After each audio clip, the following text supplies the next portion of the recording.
ہاتھ میں موبائل ہے اور فیس بک کے ذریعے، واٹس ایپ کے ذریعے، یوٹیوب کے ذریعے، نیوز کے ذریعے، سوشل میڈیا کے ذریعے آپ کے سامنے حالات ہیں۔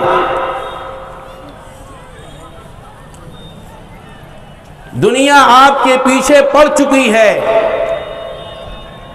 اور یہ چاہتی ہے کہ اس کو مٹا دیا جائے، اس کو ختم کر دیا جائے، اس کا ملیہ میٹ کر دیا جائے، اور ہم بھی اس بات کا ارادہ اور عزم کر رکھا ہے کہ ہم بھی مٹ جائیں گے، ختم ہو جائیں گے۔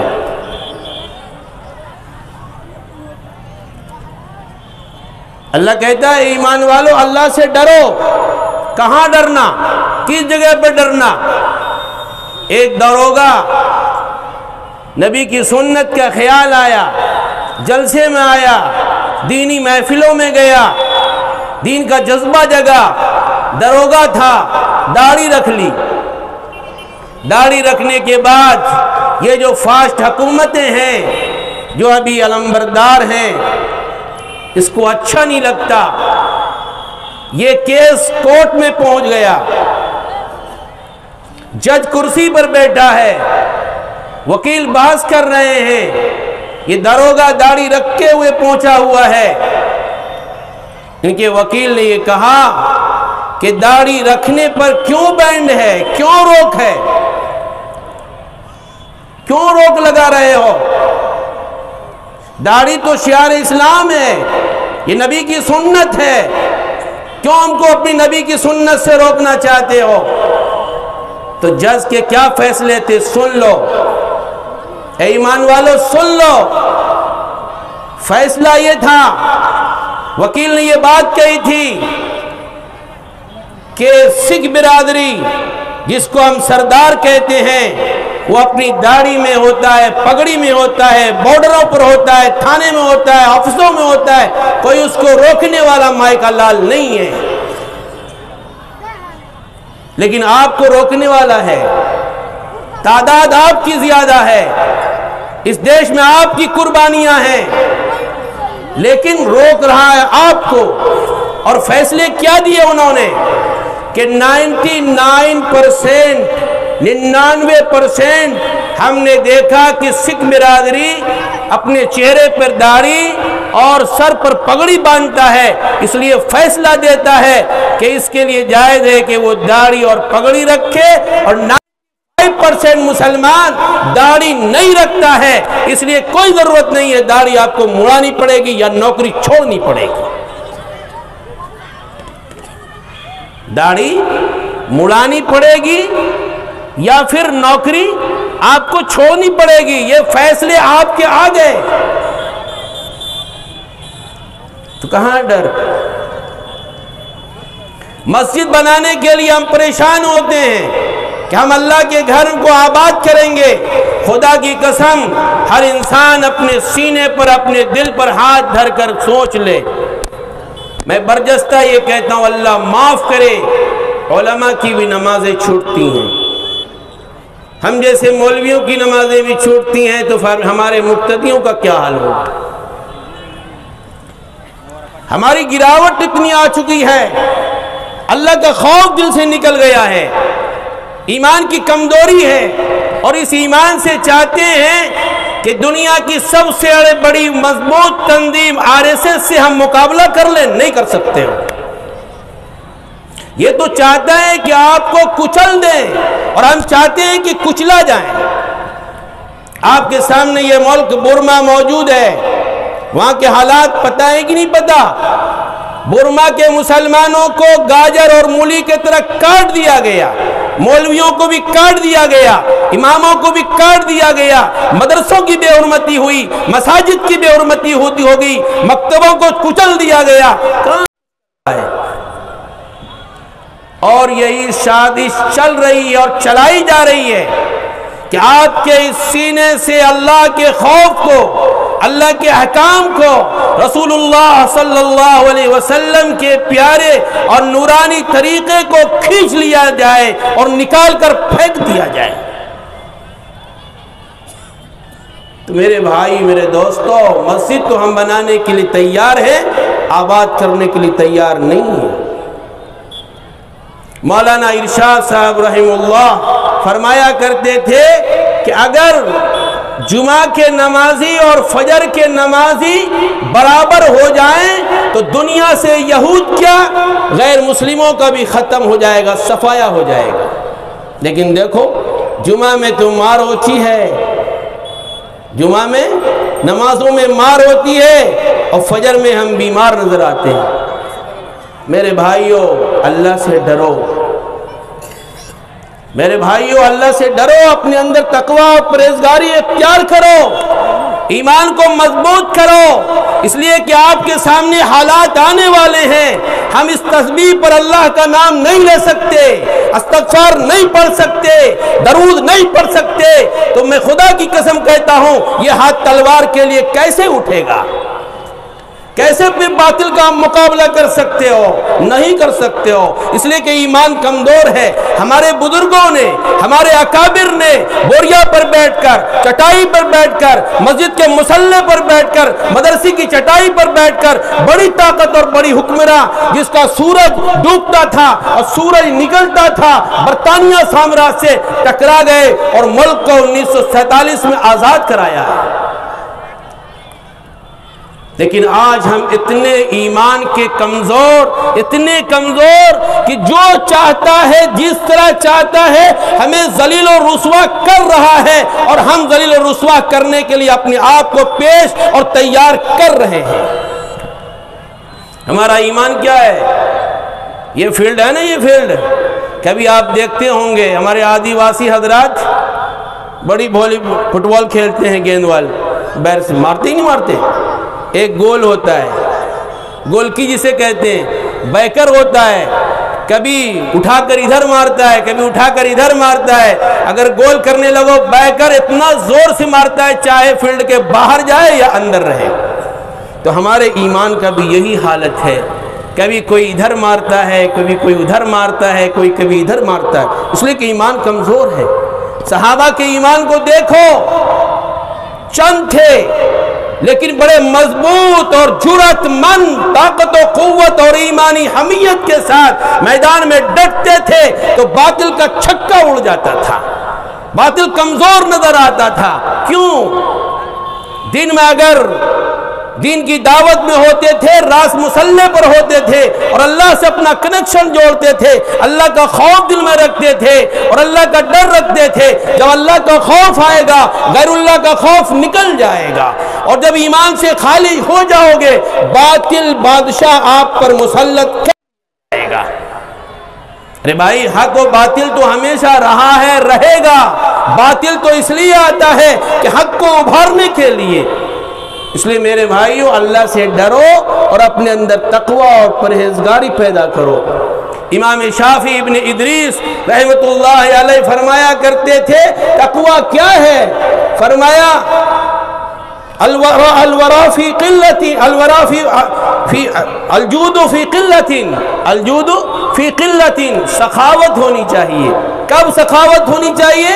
جب مال کم ہو۔ مال زیادہ ہو وہ سخی نہیں کہلاتا، مال کم ہے لیکن وہ سخاوت اختیار کر رہا ہے۔ پیارے آقا محمد الرسول اللہ صلی اللہ علیہ وسلم نے ایک جنگ کے موقع پر اعلان فرمایا، مال کی ضرورت تھی، چندے کی ضرورت تھی، سارے صحابہ اپنے گھروں کو دوڑ پڑے، جو جس کو جتنا ہوا اللہ کے نبی کے قدموں کے سامنے پیش کر دیا۔ عورتیں اپنی ہار دے دیں، زیورات دے دیے، مال دے دیا، اور بکر صدیق اپنے گھر سے جو سامان تھا سارے سامان کو اٹھا کر نبی کے قدموں میں، عمر فاروق اپنے گھر گئے، سارے سامان کو اکٹھا کیا، آدھا اپنے گھر کے لیے، آدھا نبی کے قدموں میں پیش کر دیا۔ اللہ کے نبی نے پوچھا اے عمر کیا لائے؟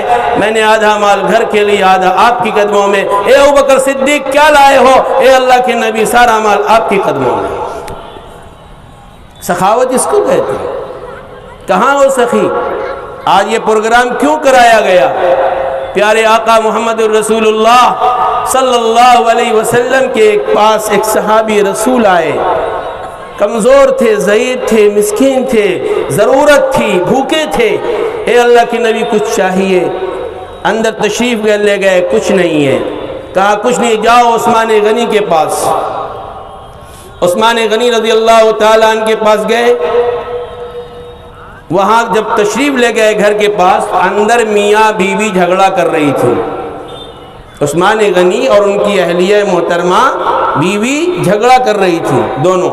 کس بات پر جھگڑا؟ پہلے زمانے میں یہ لائٹ نہیں تھا تو زیتون کا تیل وہاں جلا کرتا تھا، اور پلیتی کپڑے کی لپیٹ کر یا روئی کی لپیٹ کر تیل میں ڈال دیا جاتا تھا اور آگ لگا کے اس کی روشنی لی جاتی تھی۔ عثمان غنی نے کہا کہ میری بیوی، یہ پلیتی کو آپ نے موٹا کیوں کر دیا؟ اس نے کہا نہیں، پتلا ہی تو ہے۔ نہیں، تم نے موٹا کر دیا، اس موٹا کرنے کی وجہ سے تیل زیادہ جل گیا۔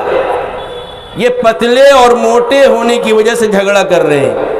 باہر یہ آواز اس بدوی کو پتہ چلی، صحابی رسول کو، کہا یہ آدمی اتنا بخیل ہے نعوذ باللہ کہ ایک پلیتی چھوٹی سی چیز ہے، اس کے معاملے میں جھگڑا کر رہا ہے کہ یہ مجھ کو کیا دے گا، یہ مجھ کو کیا دے گا۔ اندر سے باہر تشریف لائے عثمان غنی کا، کیا بات ہے؟ کہا میں مجبور ہوں، ضعیف ہوں، پریشان حال ہوں، بھوکا ہوں، مجھ کو اللہ کے نبی نے آپ کے پاس بھیجا ہے۔ اچھی بات، کھڑے رہو۔ اندر تشریف لے گئے، تھیلی درہم کی اٹھائی اور لا کر دے دیا۔ ہکا بکا ہو گئے، دیکھنے لگے، پوچھا ہے عثمان غنی یہ تو اتنا دیا، میرے لیے بھی کافی اور میری اولاد کے لیے بھی کافی، لیکن ایک بات پوچھتا ہوں کہ آپ تو ایک چھوٹی سی بات پر پلیتا پتلا موٹا پہ آپ جھگڑا کر رہے ہو اندر میں، کیوں؟ وجہ کیا ہے؟ کہا کہ اللہ کے راستے میں دینا ہے تو بے حساب دینا ہے، اپنے لیے خرچ کرنا ہے، اپنے لیے جو خرچ کرنا ہے وہ خرچ پھونک پھونک کر کرنا ہے، اس لیے کہ اللہ کے یہاں اس کا حساب ہوگا، اللہ کے یہاں اس کا حساب ہوگا۔ آج میرے بھائی، میرے دوستو، غور کرو، جو جہیز کی لعنت آئی ہے کتنی خطرناک ہے۔ احمد آباد کی عائشہ کو دیکھا آپ نے، مجبور ہو کر، پریشان ہو کر انہوں نے خودکشی کر لی۔ اس کے ذمہ دار کون ہے؟ سب سے پہلا ذمہ دار اس کے علماء ہیں، ائمہ ہیں، سماج ہے، سوسائٹی ہے، دانشوران ہے، کہ ہم نے اس جہیز کی لعنت کو اپنے یہاں سے ختم نہیں کیا، نکاح کو آسان رکھا۔ میرے نبی علیہ الصلوۃ والتسلیم نے اعلان کیا، اعلنوا ھذا النکاح وجعلوہ فی المساجد، کہ نکاح کرو تو اعلان کرو، اور اللہ کے گھر مسجد میں نکاح کرو، مسجد میں نکاح کرو۔ ہر ہم ڈیکوریشن ہونا چاہیے، سجاوٹ ہونی چاہیے، ٹینٹ لگنا چاہیے، ہائی فائی کرسیاں ہونی چاہیے، اور پھر ایک سے ایک طرح کا کھانا ہونا چاہیے، نہ تو ناک کٹ جائے گی، ناک کٹ جائے گی، ناک کٹ جائے گی۔ میرے بھائیو، یہی تو ہو رہا ہے۔ میرے نبی نے کیا کہا؟ آسان بناؤ، نکاح کو آسان کرو۔ اگر نکاح کو آسان نہ کرو گے تو پھر ریپ اور زنا مشکل جو ہے وہ آسان ہو جائے گا، اور نکاح کرنا مشکل ہو جائے گا۔ نکاح آسان ہوگا تو زنا کرنا مشکل، اور اگر نکاح کرنا مشکل ہوگا تو پھر زنا کرنا آسان ہوگا۔ باہر ممالک کو دیکھو جو تجرد کی زندگی گزارتے ہیں، اس کو تو پتہ ہی نہیں ہے کہ میرا باپ کون ہے، میری ماں کون ہے، اس کی نسلیں کیا ہیں۔ اللہ رب العزت کا احسان جانو، میرے نبی کی احسان جانو کہ اللہ نے یہ نکاح کا نظام ہمیں اور آپ کو دیا ہے۔ آج دیکھو، یا ایھا الذین آمنوا اتقوا اللہ، اے ایمان والو اللہ سے ڈرو، اے ایمان والو اللہ سے ڈرو، جیسا کہ اللہ سے ڈرنے کا حق ہے۔ اور نکاح کرو تو سادگی کے ساتھ کرو۔ کیا کرتے ہو؟ نکاح میں کیا ہے؟ ایجاب اور قبول۔ علماء بیٹھے ہیں، ہمارے صدر صاحب بیٹھے ہیں، کیا کہا؟ دو چیز، ایجاب اور قبول۔ ایک طرف سے لڑکی اجازت دے گی، لڑکے قبول کریں گے، دو گواہ کی موجودگی، نکاح ہو گیا۔ کتنا آسان۔ اور ہم نے کتنا مشکل کر دیا، کتنا مشکل کر دیا۔ آج میں اس اسٹیج سے کہتا ہوں، میرا سروے ہو رہا ہے اور جمعیت العلماء کا بھی سروے، مسلم پرسنل لا بورڈ کا سروے، آندھرا پردیش میں 40,000 ہماری بہنیں ایسی ہیں جو 40 سال 35 سال کی عمر کو پار کر چکی ہیں، شادی نہیں ہوا ہے۔ دا انڈین ایکسپریس کی رپورٹ جا کر دیکھو، 24,771 موتیں ہو چکی ہیں۔ آپ نیشنل کرائم بیورو کی رپورٹ جا کر دیکھو، 3.5 لاکھ سے زیادہ کیسز ہیں۔ ہم نے پاکور کے کیسز کو اٹھایا جو آپ کے اس علاقے کے ہیں، جو طلاق کی بنیاد پر اور جہیز کی بنیاد پر ہے، 80% آپ کا کیس وہاں موجود ہے۔ جبکہ ہمارے اس ملک میں جہیز کی مخالفت پر سب سے پہلا قانون بہار کی گورنمنٹ نے 1950 میں لایا تھا، پھر آندھرا پردیش نے 1958 میں لایا، پھر دیش کی پارلیمنٹ میں 1961 کے اندر یہ قانون آیا۔ لیکن قانون قانون ہے، لیکن شریعت کا قانون تو پہلے ہے میرے بھائیوں۔ کہاں ہے؟ مہر رکھا، مہر ہے کہ نہیں؟